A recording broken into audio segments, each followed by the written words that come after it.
Nuestro invitado para iniciar la tarea de deshacer esta madeja, Osvaldo Moreno, politólogo y asesor en estrategias políticas desde nuestros estudios en la ciudad de Guayaquil. Bienvenido, buenos días.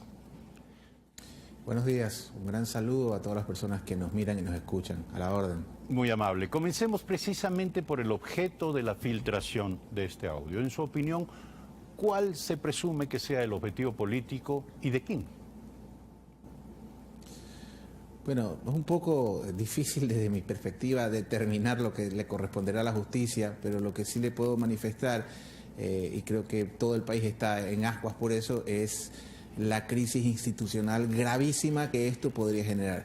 Yo creo que todavía estamos a tiempo de que esto no degenere o no detone, porque mire, los procesos sociales son bastante interesantes. Siempre sabemos cómo empiezan, pero jamás cómo terminan. Así que en ese contexto me da la impresión de que las partes, en este caso, los que hablan de kilos de drogas, de hay que bajarse, etcétera, etcétera, de los ñañitos lindos, porque prácticamente estamos hablando de un presidente, de un poder del Estado, de un organismo de control muy grave, muy fuerte como es la Fiscalía y un excontralor que está todavía en un proceso. Creo que lo más sano que podría pasarle al país es que den al paso al costado hasta que las autoridades competentes o el orden regular o el debido proceso determine las responsabilidades que corresponden. ¿Estarán a la altura los personajes de semejante pedido? Hay una versión que deriva de la revelación del periodista José Manuel Vivanco, quien asegura que hace una semana el propio Carlos Polit compartió con él el contenido de este audio y que no le proporcionó una copia porque, según afirmó textualmente Vivanco, todavía estaba negociando con la grabación.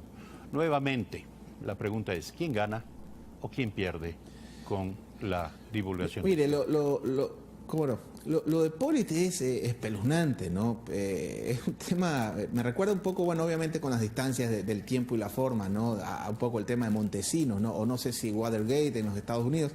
Pero es un tema bastante grave que un funcionario con esos cuestionamientos pueda decir abierta y libremente desde Miami casualmente, absolutamente involucrando a toda la clase política. No solo hablaba de actuales funcionarios del gobierno, hablaba también de ex candidatos presidenciales que prácticamente le servían el desayuno en la mesa, en el asiento principal.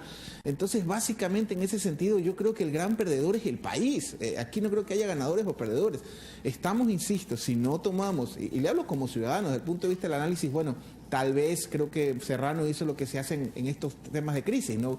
Cuando hay una crisis comunicacional o hay una crisis institucional, lo que se debe proyectar es transparencia. Porque le digo algo, a mí Serrano me pareció un personaje bastante interesante, un tipo, y no se lo digo por mi percepción, le digo porque como analista político, como estratega electoral, siempre tenemos estudios de opinión pública a la mano, y Serrano era uno de los funcionarios de mejor evaluación, inclusive estuvo dentro de la terna de los posibles vicepresidenciales, ¿no? Por su labor como ministro de seguridad. Entonces, en ese contexto, todo eso que puedes construir a lo largo de una carrera pública se puede ir en un segundo, ¿no? Porque yo no creo que el problema sea el tiempo. ¿Y eso es lo que está ocurriendo en su opinión?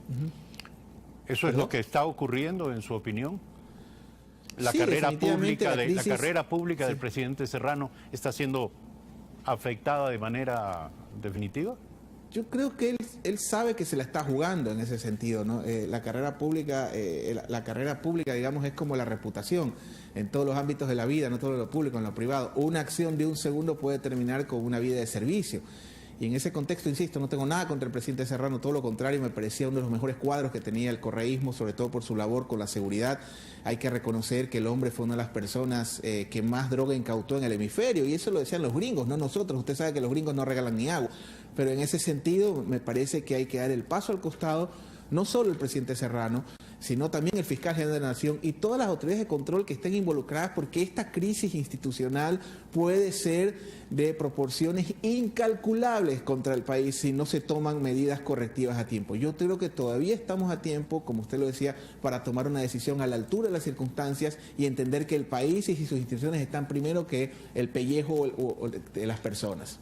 Es impactante escuchar decir en este audio al presidente de la Asamblea que el fiscal Vaca habría negociado con Odebrecht, así como a Polit, que desde la Fiscalía se fraguó el proceso que condujo a un juez a abstenerse de acusar a Carlos Pareja Yanuseli y a Carlos Bravo.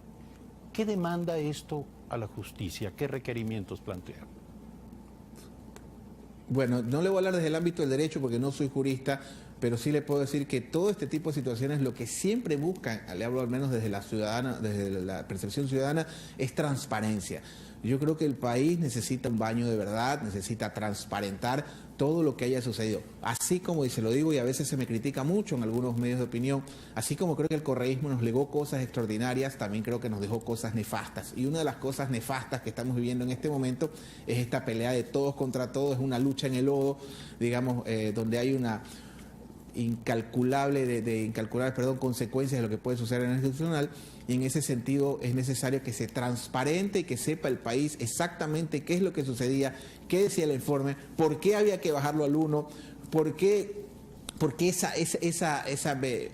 ese conflicto que existe entre estos funcionarios de tan alto nivel del Estado, sobre todo por los intereses del país, porque estas personas, estamos hablando del presidente de la Asamblea Nacional, que maneja la agenda legislativa, que maneja los órdenes del país en ese sentido en el ámbito legal, en el ámbito legislativo, y una persona que maneja el ámbito fiscal. Entonces, en ese contexto, yo creo que es necesario que se tomen los correctivos necesarios para efectos de transparentar ante la opinión pública nacional, porque es lo que tiene que entender tanto el señor Vaca como el señor Serrano, y que el señor Poli creo que lo está entendiendo en Miami, y toda persona que ejerce un cargo público.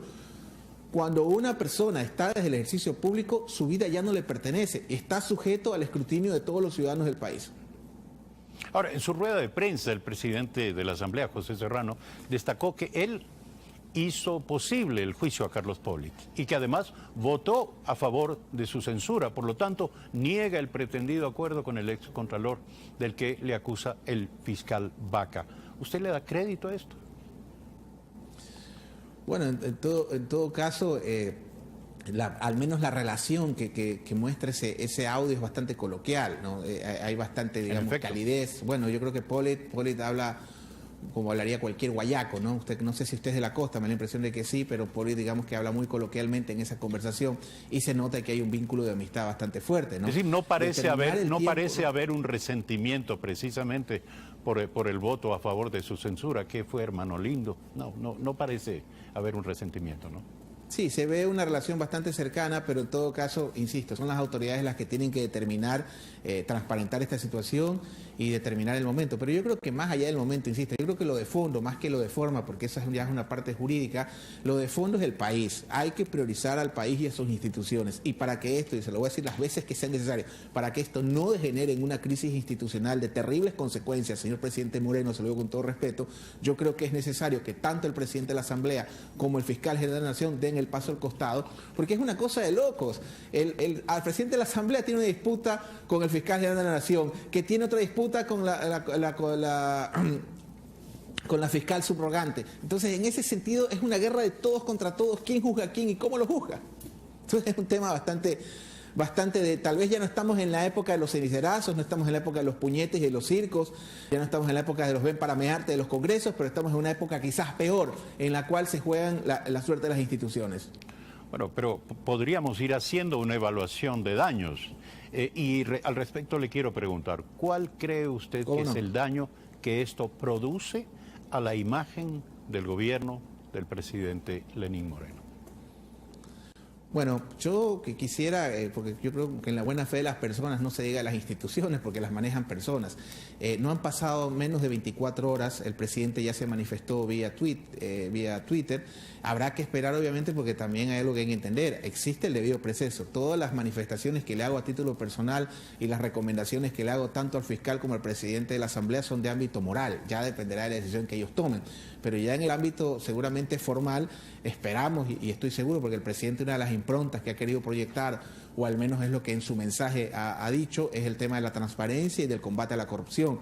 Entonces también es corrupción, no necesariamente el robo, el dolo, la culpa en temas de fondos públicos, pero también el esconder situaciones a espaldas del pueblo ecuatoriano en temas que corresponden al ejercicio de funciones son temas que hay que transparentar. Yo aquí no hago ningún tipo de acusación, yo conmino, insisto, desde el ámbito moral, creo yo, desde el ámbito personal, que al menos creo que si yo pasara una situación de ese tipo, daría el paso al costado. Pero le pido que nos concentremos en el daño político. ¿Y por qué? ¿Por qué lo pregunto respecto del presidente Lenín Moreno? Las connotaciones y los contactos son inevitables.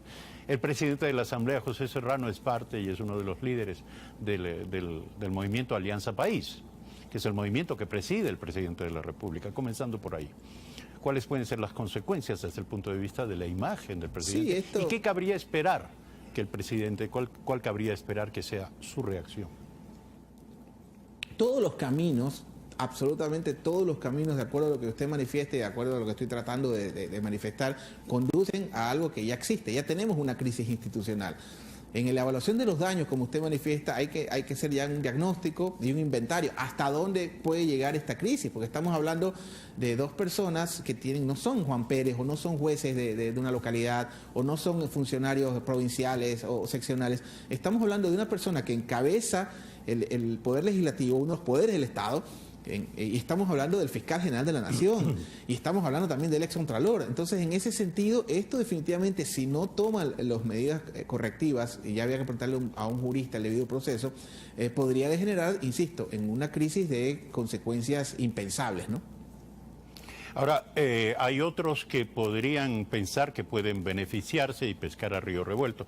Y lo digo directamente por el expresidente Rafael Correa, quien inmediatamente se ha indignado a través de las redes sociales y ha expresado que esta es una demostración de la calidad moral de quienes han venido oponiéndose, etcétera, etcétera. Como si el presidente Rafael Correa fuera una figura químicamente pura en esta situación, en el sentido de que él no tiene vinculación con el doctor Carlos Baca y con el doctor José Serrano. ¿Usted cree que esto puede beneficiarle en esa línea discursiva al expresidente Correa o también puede afectarle? Mire, lo que pasa es que hay un tema que a veces nos cuesta a los analistas, a los periodistas, a los políticos, a la prensa, etcétera, entender de que a veces la política no es tan importante como pensamos, ¿no es cierto? Entonces, definitivamente estamos al borde de una crisis institucional de terribles consecuencias eventualmente, pero le aseguro que la gente en su casa está más preocupada del desayuno, del café, de la escuela de los chicos, de los sueldos, del trabajo. Entonces, en ese contexto, definitivamente, el poder evaluar el daño político que podría tener a un actor, porque hay que tener algo claro, el gran opositor, desde mi perspectiva, del leninismo es el correísmo ortodoxo, digamos, el que encabeza el presidente Correa. Y ese, bueno, ya es otro análisis, porque en la primera etapa del correísmo la oposición a este fue la prensa privada y tal fue la carencia de actores opositores de alternativos desde una derecha, digamos, no sé si liberal o una derecha más tradicional. Hoy por hoy el mismo correísmo terminó siendo su propia oposición. Entonces, en ese contexto, al ser Correa un actor de la oposición, no estaría yo tan seguro cuánto le podría afectar, sin perjuicio obviamente de que fueron funcionarios todos, sin excepción, porque el fiscal entiendo que era uno de sus asesores personales, el presidente Serrano era un hombre cercano, entonces son funcionarios que vienen prácticamente del mismo proceso. Entonces, en ese sentido ya habría que evaluar eso ya desde estudios de opinión pública, ¿no? Y usted acaba de decir una gran verdad. Es decir, mientras todo esto ocurre, hay un país que está preocupado de lo cotidiano, de la vida, de los problemas, de la solución de los problemas y las vicisitudes del día a día. Y esos son o somos la mayoría de los ecuatorianos. Pero, ¿qué tan cerca estamos? Lo dijo Manuela Gallegos, nuestra anterior invitada, hace un instante. ¿Qué tan cerca estamos de aquel sentimiento que hizo presa a los ecuatorianos hace 13 años?